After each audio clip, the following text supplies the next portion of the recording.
దేవుని నామమునకు స్తోత్రములండి. ఈనాటి ధ్యానాంశము యేసుక్రీస్తు శిలువ శ్రమల కాల ధ్యానాంశములుగా ఈ దినమున యేసు రక్తము మనలను అభిషేకించును. మోషే అభిషేక తైలములో కొంతయు బలిపీఠము మీది రక్తములో కొంతయు తీసి అహరోను మీదను అతని వస్త్రముల మీదను అతని కుమారుల మీదను అతని కుమారుల వస్త్రముల మీదను దానిని ప్రోక్షించి అహరోనును అతని వస్త్రములను అతని కుమారులను అతని కుమారుల వస్త్రములను ప్రతిష్ఠించినని లేవియాకాండం 8 అధ్యాయం 30 వచనంలో తెలియచేశారండి. పరిశుద్ధ గ్రంథమునందు చెప్పబడిన రీతిగా అంత్యదినములలో సర్వశరీరుల మీదను నా ఆత్మను కుమ్మరించేదనని అపోస్తుల కార్యం 2 అధ్యాయం 17 వచనం ప్రకారం, యోవేలు గ్రంథం 2 అధ్యాయం 28 ప్రకారము మనము చదవగలమండి. దేవుని మాటలు నిరంతరము నిలిచినవి. అవును, ఈ అంత్యదినములలో ప్రభువు ప్రపంచవ్యాప్తముగా తన పరిశుద్ధాత్మను కుమ్మరించుచున్నారండి. మనము అంత్యదినములలో ఉన్నాము. తన పరిశుద్ధాత్మ కొరకే తృష్ణ గల వారందరి కొరకు ఆయన తన వాగ్దానమును నెరవేర్చుచున్నారండి.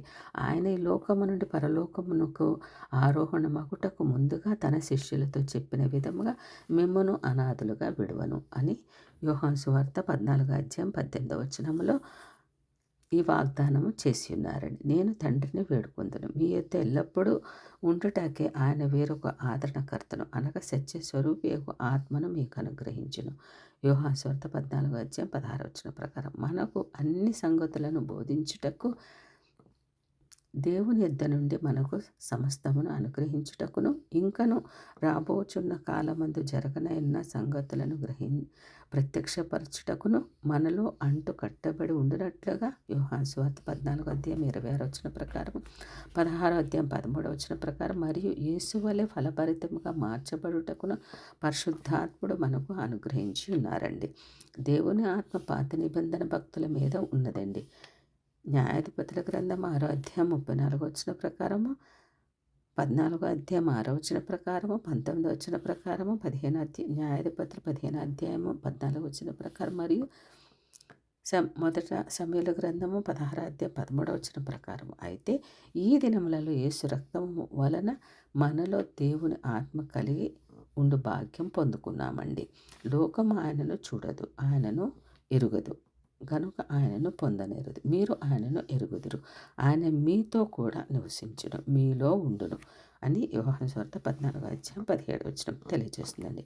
అపోస్తల కార్యములు 10 అధ్యాయం 31 ప్రకారము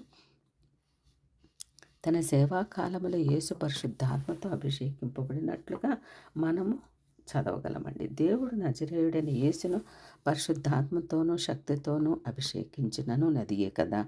దేవుడు ఆయనకు తోడై ఉండను కనుక ఆయన మేలు చేయుచు అపవాది చేత పీడింపబడిన వారిని అందరినీ స్వస్థత పరుచుచు సంచరించుచు ఉన్నారండి.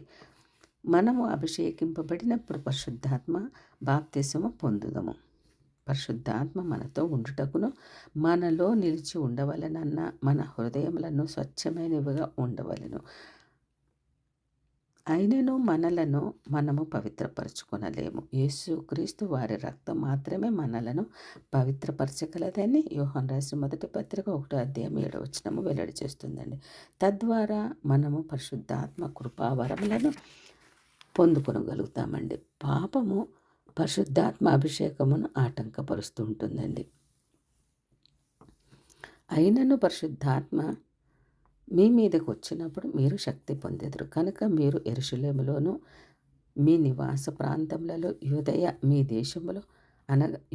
అనగా మీ దేశంలో, సమరయ అనగా మీ పొరుగు దేశములలోను, దేశములందంతటా దిగంతముల వరకు ప్రపంచ దేశములన్నింటిలోనూ నాకు సాక్షులే ఉందిరని చెప్పారండి. అపోస్తుల కార్యములు 1 అధ్యాయం 8 వచనం ప్రకారం.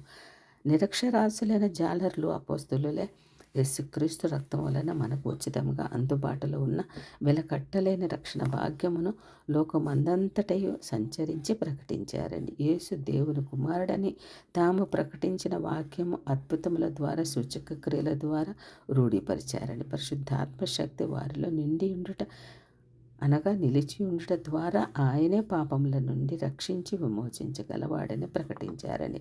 వారి వలనే మనము కూడా పరిశుద్ధాత్మ అభిషేకం పొంది ఉన్నప్పుడు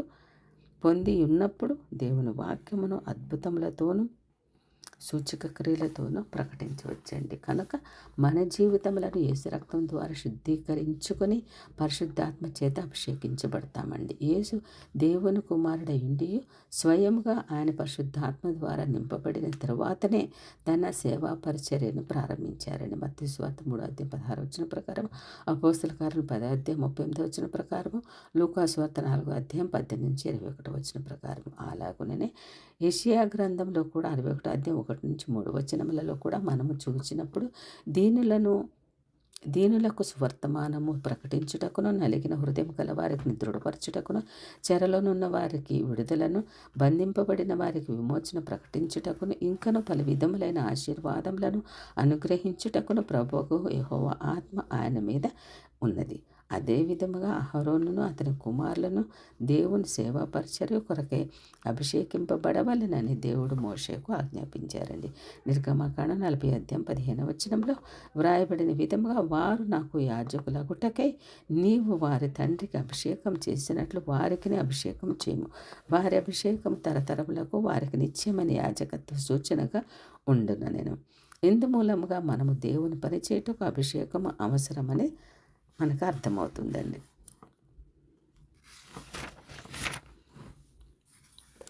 శక్తి చేతనైనను బలము చేతనైనను కాక నా ఆత్మచేతనే ఇది జరుగునని దేవుడు సెలవిచ్చారండి.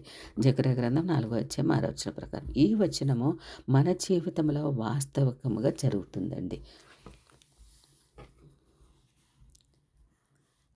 లేవియాకాండము 8వ వ్రాయబడిన వచనం క్రింది మాటలను నిర్ధారిస్తుందండి. అదేవిధంగా మత్తయి సువార్త 9:37 ప్రకారం కూడా, కోత విస్తారమే కానీ పనివారు కొద్దిగా ఉన్నారని, మోషే రక్తమును మాత్రమే కాక తైలమును కూడా చిలకరింపవలెనని మనము గమనించినట్లయితే, రక్తమును తైలమును అంతర్గతమైన సంబంధ బాంధవ్యం గలవండి. మనము యేసు రక్తము ద్వారా అభిషేకింపబడవచ్చును. ఆ అభిషేకమును బట్టి యేసు రక్తం ద్వారా సకల విధములైన ఆశీర్వాదములను పొందుకొనవచ్చండి. ఈ అభిషేకం కొరకే తృష్ణ గలవారమే ఉండాలండి. యేసు రక్తము ద్వారా వచ్చు సకల విధములైన ఆశీర్వాదములను మనము పొందుకుందామండి. ఆమేన్.